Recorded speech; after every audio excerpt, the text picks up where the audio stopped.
Hi everybody, my name is Justin and I'm a fitness instructor at CFB Kingston with PSP. Today I'm going to be talking about cardiovascular training. There are some people who really love doing their cardio, some people who love cardio challenges that they're able to push themselves. There's a lot of people who kind of believe that people who achieve kind of these extreme levels of cardiovascular training, such as going to do like ultra marathons and the like, that sort of thing, where it pushes the body to the limit. They tout this sort of as like a pinnacle of fitness, or kind of a sense of being an extremely fit person. This video is going to be geared a little bit towards those people, in some cases where cardio training comes at the expense of getting proper base of strength training. This video is also going to be geared towards people who hate cardio training, but do understand that there is some benefit to doing at least a little bit of it within their program. So this is going to be kind of geared towards both those sides. There tend to be a lot of ideas and a lot said about cardiovascular training. Three of the big things are that cardio helps you lose weight, cardio helps you battle addiction, cardio helps you sleep better. I'm not going to talk too heavily kind of about these things. There are just a couple points that I would like to make about each of these kind of main ideas. At a very basic level, weight loss tends to do more with how many calories you take in versus how many calories you use throughout the day.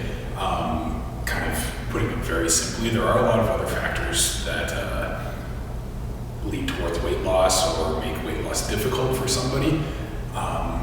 Cardio can be a part of that, but it is important to understand that it's not the sole part of the sole factor that's going to be affecting weight loss. As far as battling addiction, a lot of people have kind of heard either the story or know somebody who's given up smoking. First off, congratulations for quitting smoking. That's a very difficult thing to do. In the case where somebody's replaced smoking, which is typically and traditionally considered a bad habit, and replaced it with something that some people will consider a positive or a good habit, such as running, we have to understand that this isn't always necessarily always a positive thing. Yes, giving up the smoking is good because it was bad, but replacing it with a different addiction isn't necessarily a good thing. Kind of addictions at their core are something that is a detriment to your life, or kind of what you do through the day, week, month, year. Replacing a typical bad addiction with a good addiction can go in a positive way if that kind of new addiction is balanced. But then in that case, I wouldn't exactly consider it to be an addiction. I would consider it just kind of making different healthy lifestyle choices. Giving up smoking and taking up running, excellent thing to do. Giving up smoking and taking up running instead and doing it 7 days a week, maybe not necessarily a good thing. Some people would argue that there are those people who do need to do more frequent cardiovascular training. And yes, while this is true, such as say someone like an Olympic level athlete doing distance running, yes, someone like that would be running more frequently, but they would also have a good strength program to back that up and help out with kind of building that solid foundation as well as preventing injuries. I don't necessarily want to be talking about our elite kind of sports-specific athletes. I want to talk a little bit more about the average person who's kind of taking up running or any other sort of cardio training to replace a past bad habit that they had or that they're fighting against. If you have an average person that gives up smoking and instead replaces it with running every day, if that's like distance, even going for like 5K, 10K, that sort of thing, every day is probably going to be pretty hard on their body, especially if it wasn't a regular habit that they were doing before. Just replacing your typical bad habit with what's perceived as a good or positive habit. If that good or positive habit still starts to hold detriment on your life, such as, yes, you may have to give up smoking, but now you're in pain all the time just from forcing yourself to run every day, or if you're kind of giving up other hobbies or giving up time that you used to spend with family, if it's having kind of negative effects on your life, yes, maybe a better habit than say smoking was, but it can't be perceived as a positive habit if it is having an effect on your life. There has been a lot of research going into how improving your cardiovascular abilities affects kind of health markers such as sleeping better, lowering your resting heart rate, that sort of thing.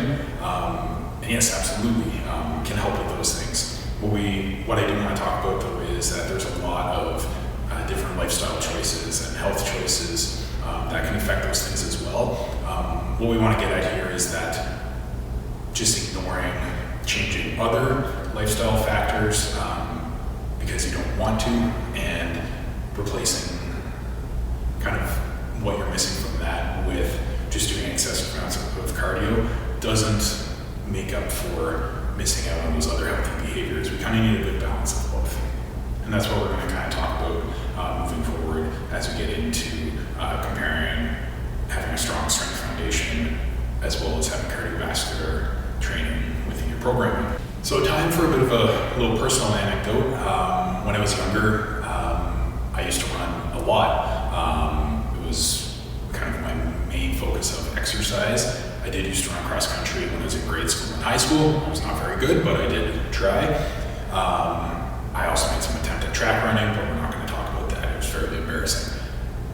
When I got into kind of my early 20s, after college, my years kind of 20 to 25, so a fairly good chunk of time, a lot of my exercise was focused on running, typically moderate distances, so usually somewhere between 8 and 13 kilometers, which is a reasonable run.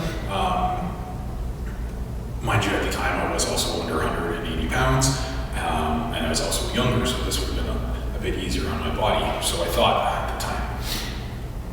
Where I kind of got into the problem was I did it every day. I would feel bad or tell myself that I was lazy or not focused enough if I missed a day. I would typically be doing 6-7 days a week. Got even to the point that I would do multiple runs in a day. Obviously not a good thing. A lot of people probably will occasionally get that similar feeling to what I had, that feeling like you're lazy or not focused enough. If you end up missing days of training or you're missing days of doing your run, not really a good space to get into. Another big factor that affected me was, yes, I did some bit of strength training while I was doing a lot of that running. Problem was it wasn't in any sort of progressive way, and it really wasn't enough to kind of balance out how much running I was doing. When I was younger, I kind of thought it was okay. As I got older, it started to take a toll on my body. It definitely did take a toll on my body. When I was younger, I was just I just ignored it, or I was young enough that it didn't hurt as bad, and I was just kind of not paying enough attention. As I got older, kind of 25 and up, I started to balance things a little bit more.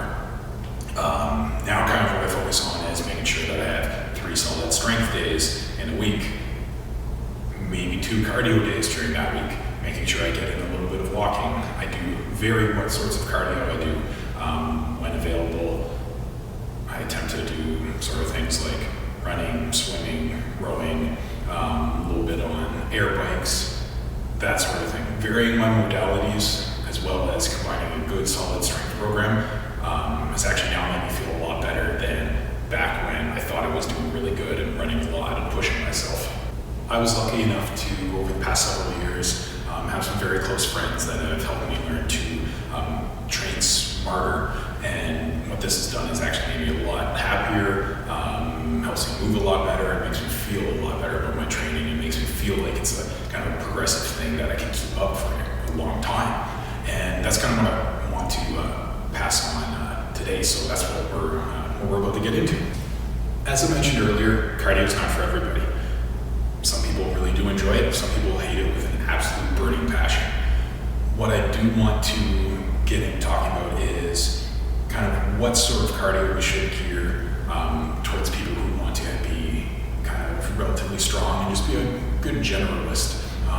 Not talking about sport-specific things or people who have kind of more like extreme goals, that sort of thing. I want to talk about the average person. So hopefully this is kind of applying to a lot of people who are going to watch this video.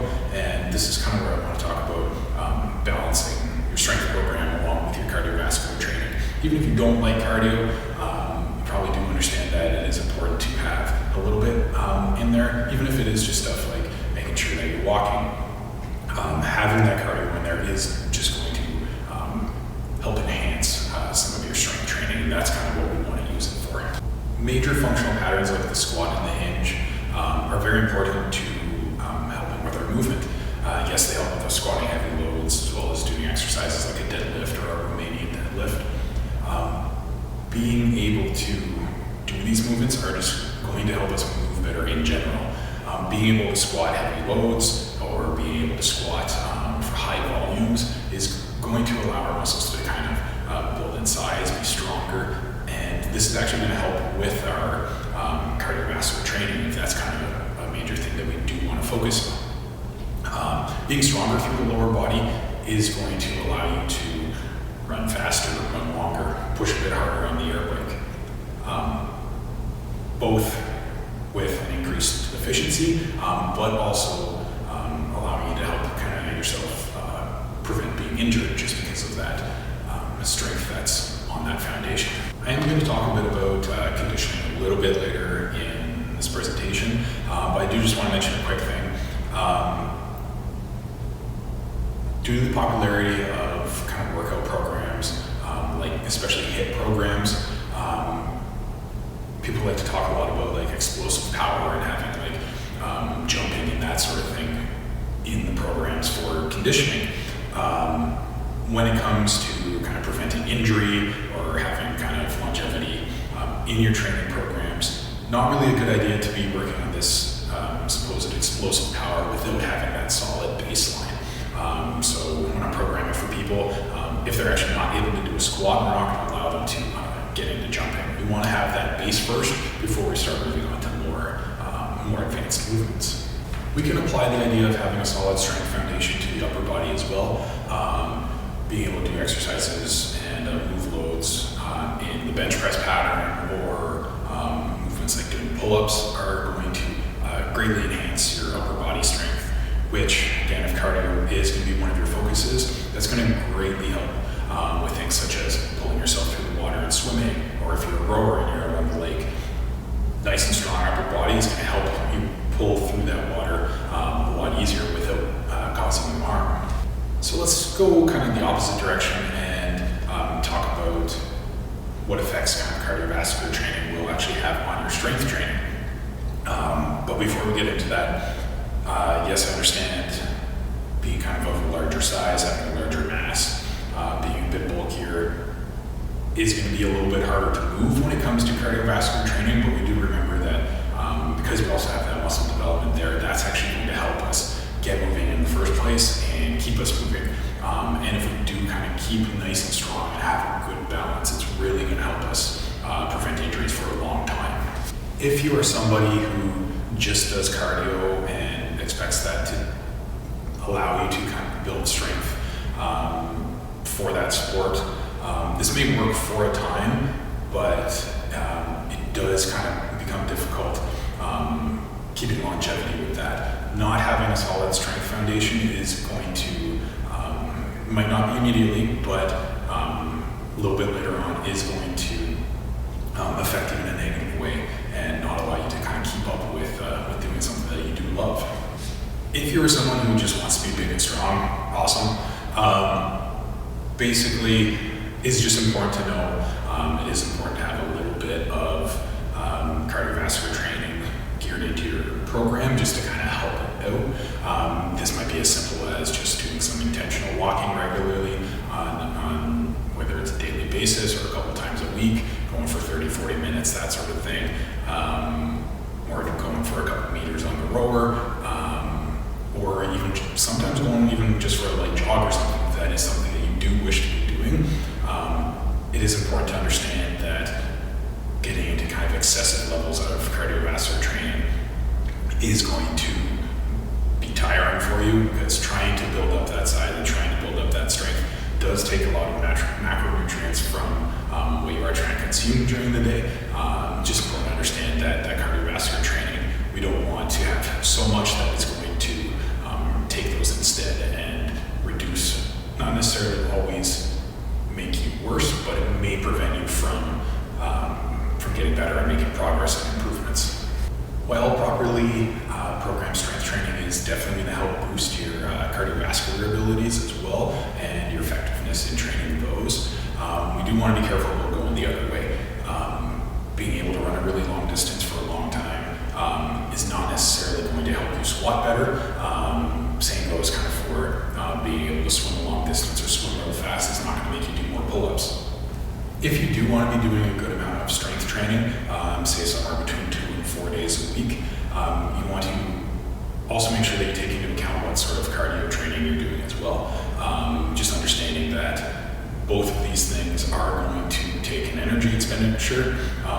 We have to kind of understand how the strength training is going to affect our cardio training and how the cardio training would affect our strength training, but also understanding that kind of that total volume in a week and a month does have an effect on our bodies. So we have to kind of be considering both how the two types of training will affect each other, but also how everything affects you as a whole. Essentially, we don't want to do too much, because if we're doing too much, we're not going to progress in either our strength training or our cardiovascular training. So next I'd like to talk about we're going to separate into kind of two broad categories. We're going to have our list, our low intensity steady state cardiovascular training, as well as kind of our conditioning, which is going to be your higher intensity work. Low intensity steady state work is going to work great for a lot of people, especially if you're a beginner and you're maybe not where you want to be as far as your fitness levels. This could be as simple as something as just going for a 30-minute brisk walk, or if you're getting a little bit more advanced, going out for a light jog, or jumping on an air bike for an hour and just kind of going at a steady pace. The idea with our steady state training is that we kind of get our heart rates up to a pre-max level. So we don't want to be kind of pushing too hard. This is where we want to, where people would describe it as you can carry on a normal conversation with somebody while you're doing your workout. With our steady state training, we do want to be careful about what modality we are choosing. You may either go out for a run, but you're also probably not going to hop on the rower for as long as you go for your run. Depending kind of what your experience is with a certain modality, and also you do have to take into account kind of what you've done the day before, what you're doing later in the week, what you might be doing that month. It is going to be a bit more specific towards what people's goals are, but the main concept here is that steady state should be getting up to a certain level that you're comfortable with, that you could carry on that normal conversation with somebody, and just maintaining that for a set period of time. We're not trying to push ourselves. You shouldn't feel totally wiped out at the end of this. This is something where we just want to kind of gradually build our capacity for what we're doing. Our low intensity steady state is actually great for beginners and for those people who do want to focus more on their strength training. Conditioning is going to be your more intense training. This tends to be shorter bursts of activity with rest in between for a certain number of rounds or a certain number of sets.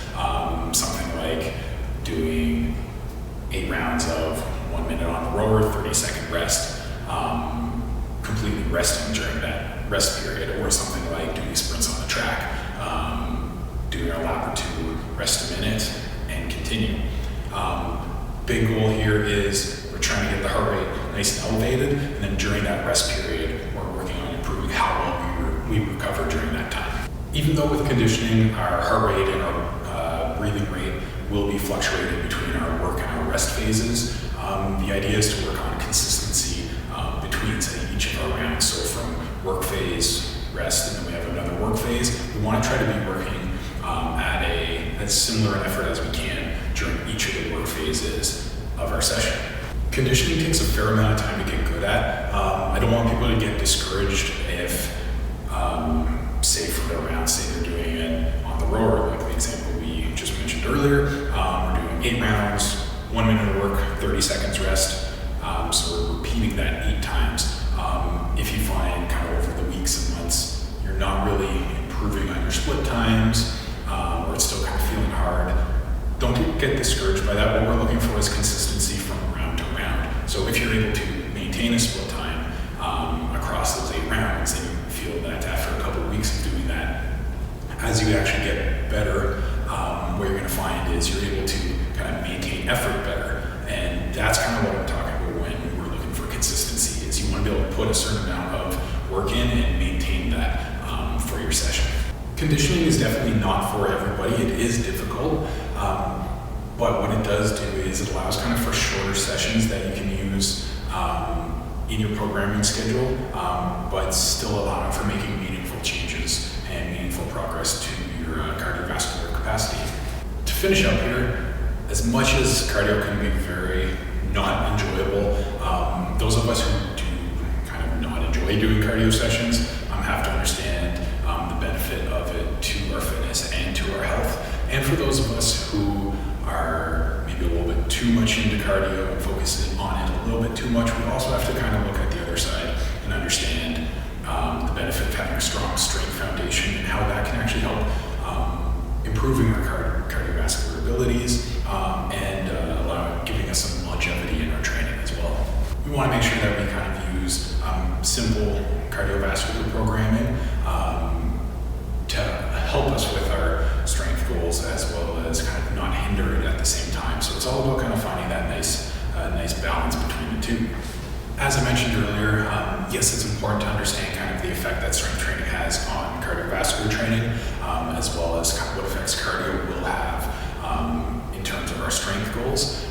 We want to kind of be aware of the effects of one on the other. We also do want to be aware of the effects of our total work volume during the week, during the month, during the year, that sort of thing.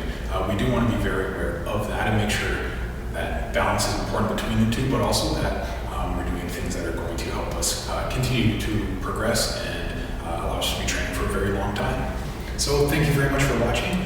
If you do kind of want to follow along with any other videos that we do have, there's links below this video. Thank you very much, and I hope everybody has a wonderful day. PSP Kingston, the health and wellness provider for the military community.